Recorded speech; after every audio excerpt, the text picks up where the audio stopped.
Artificial intelligence is changing how we work, how we learn, how we make decisions. But the bigger question for today isn't whether AI is smart, it's whether we're still thinking for ourselves.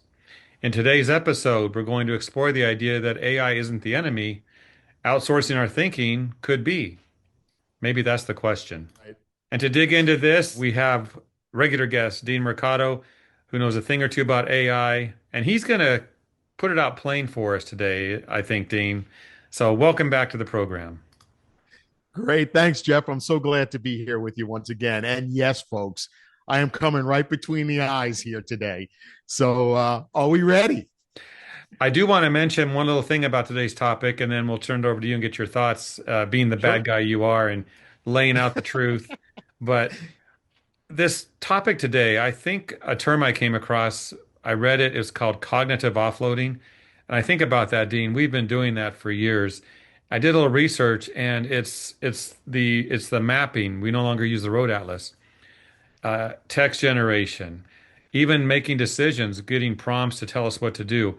Our thermostats. I can control my thermostat right here as we talk, and I can set it and do all these crazy things, and it'll give me reports on that. So I don't know, Dean. Are we using AI too much? Are we getting dumber? I guess that's what we're going to talk about. Yes.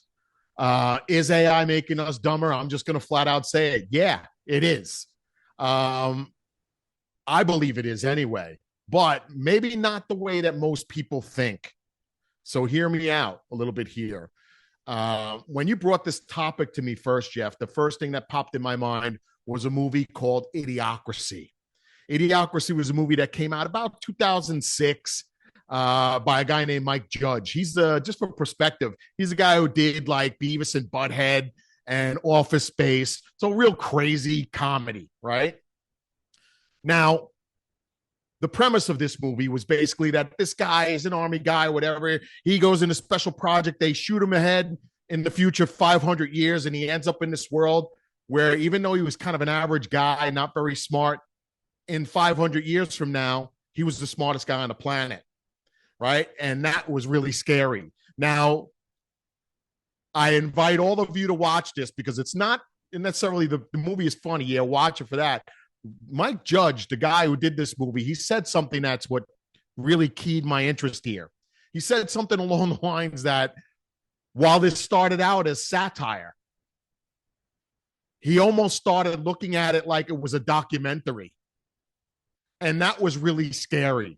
And when I heard that, I was like, yeah, when I watch the movie, I see it. When you talk about the dumbing down of humanity, oh, yeah, we can clearly see it. And we're seeing signs of it all around. And Jeff, you pointed out really important there, how we're offloading all of this cognitive stuff now. Great in a way, but extremely dangerous in another. And I'll dive a little bit more deeply into that. Now, I've spent over 20,000 hours coaching very smart people over the years. So I'm a little biased in certain areas, but let me also be clear about this. I'm a big fan of AI, a huge fan. I use it every day. I teach it. I help businesses implement it. So I just wanted to throw that out there. But I'm also living in reality where I understand that, and I'm also very intentional about helping people understand, and warn them how they use it. If they're using it to outsource their judgment, not a good thing, right? Then why do we need you?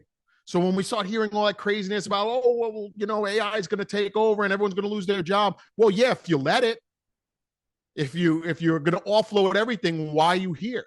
So I understand that people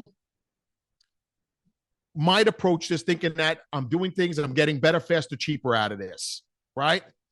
But when you abdicate your judgment, danger zone, right? Don't give up your ability to think, to decide, to evaluate, at least not voluntarily. Now, I'm already seeing it. I mentioned I did all of that coaching and I do all that coaching. I'm seeing it. I'm seeing it where clients can't even write a damn email anymore, where they have to have AI write it for them because they don't know what to say. That's really scary to me. I mean, you run a business, and many of you a seven-figure business, eight-figure business, some of you. How do you not know what to say? Now can you use it to help you tighten up what you say? Absolutely. But you've got to drive what you're creating, not let a tool, a technology, drive it for you. Because then again, why do we need you? Why are you the CEO of this company when you can't write an email? And I'm being harsh. I know that. But that's the reality of it. And email's not the only thing I see out there. It's like every decision I'm seeing people make, let me check with ChatGPT first. Really? What did you do 3 years ago? How did you make a decision then? So this is a slippery slope, Jeff. And I've actually named this slippery slope. I call it the three-phase dumbing down of humanity. And I don't say that lightly because remember, I'm a huge fan of AI because AI makes things better, faster, cheaper. Better, faster, cheaper. It does. Right? So phase one is what I call lazy. It's making us lazy where I don't want to do that. Let AI just do it for me. Okay, that's fine. That's the phase one of this. Phase two sets in. That's what we call dependence. All of a sudden, we depend on this thing where we can't. It's not just that we're being lazy, but I need AI to do this now. Oh, I can't decide that now. I got to wait till I get access to my computer with ChatGPT. And then we go into phase three, right? Was what I call ignorance.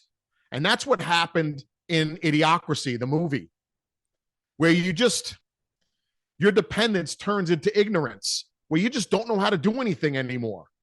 So you almost become useless. I hate to say it that way, folks, but that's what it is, right? I want you to think of all of this as your ability to make decisions, your ability to make judgment calls on things. These are muscles. When you fail to act and fail to exercise a muscle, Jeff, what happens to that muscle? Right? Starts to wither and die. It atrophies. That's what we got to be very, very careful here. So the three-phase dumbing down of humanity is what I'm talking about there. Lazy, dependent, ignorant. Be very careful. Now, the far end of the spectrum warning real quick. The movie Terminator, right? That's a different tone, a different genre, but it's the same warning. When humans abdicate too much thinking, too much judgment, too much responsibility, humanity becomes unnecessary. Ooh, I know that stings a little bit, but that's the reality, right? I'm not saying we're headed for Terminator. At least I hope not. But both movies are asking the same question. At what point did we stop thinking and start surrendering? And that's where you got to be very conscious here, folks. So now,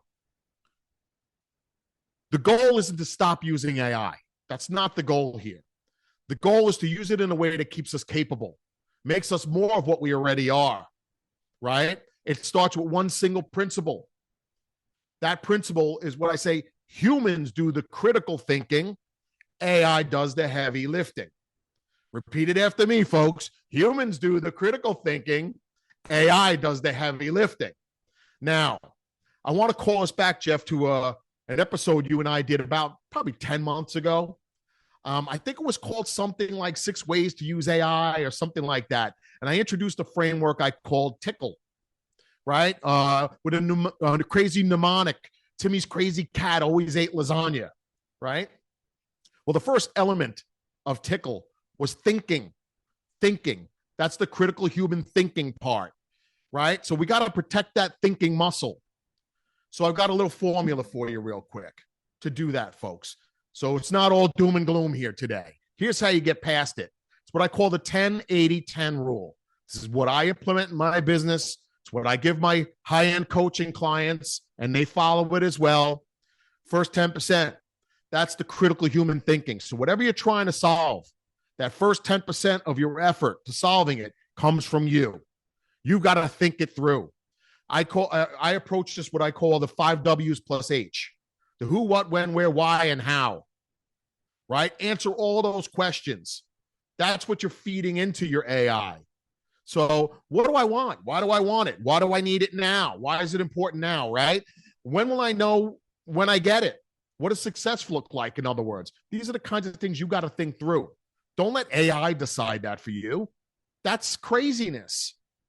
You're not going to have a sustainable business if that's what you do.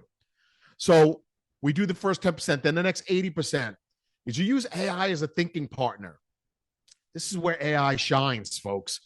You use it for brainstorming, reflection and improvement. You use it for strategic planning, stress testing systems and processes. Yeah, I use it for all of that. I use it to help me organize my thinking, right? So I can actually clean up the craziness going on in here because sometimes I got a lot of things cooking. So, but it helps me get it out of my brain and onto a canvas that we can massage.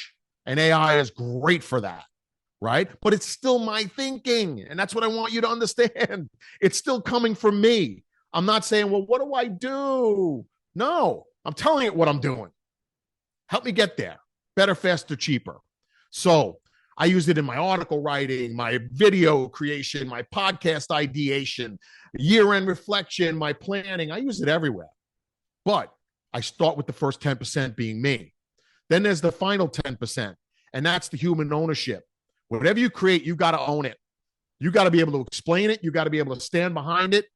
You got to be able to climb into whatever comes out of AI, edit it, clean it up, make it you. Make sure it's you, I should say, before you put anything out there. It's your reputation. It's your brand.